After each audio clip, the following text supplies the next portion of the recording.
The German man received his new uniform for the first time, but it had another man's name on the collar. So he returned the uniform. The officer removed the name tag. Paul smiled, happily, not realizing that there were many more name tags piled up under the table. The so-called new uniform had been worn by other soldiers a few days before. When those soldiers died in battle, their uniforms and shoes would be stripped off and packed up to be sent back to the rear. The women workers would wash away the blood stains, the seamstresses would repair the tears, and finally the old name tags would be cut off. The labels were often forgotten. Because of the sheer number of uniforms, the new uniforms were then distributed to the young Germans who had just graduated. Paul was so excited that he changed into the uniform the next day. The recruits were eager to go into battle, but their smiles soon disappeared. French artillery fire came at the troops. Paul scrambled to put on his gas mask.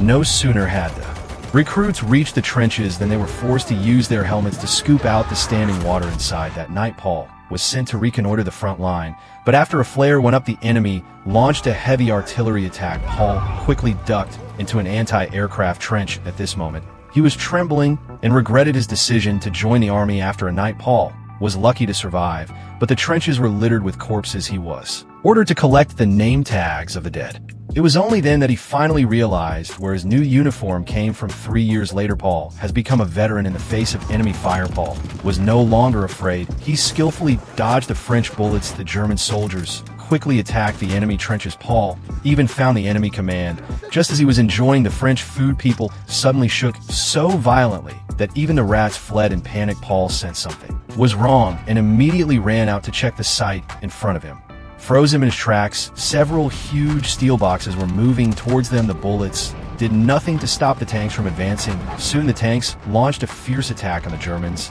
They could only hide in the trench and shiver, but the huge tanks still ruthlessly ran over their trenches. The German soldiers completely collapsed. They began to run away, panicked. After such a crushing defeat, the German government finally signed an armistice. Just when Paul thought he would finally be able to go home, an officer, for the sake of his own honor, went so far as to order an attack 1 hour before the armistice went into effect. At this point, Paul has long been known as lost souls, like the Walking Dead, to the enemy forces. Eventually, Paul's name tag, like those of the fallen soldiers 3 years earlier, was taken by a new recruit.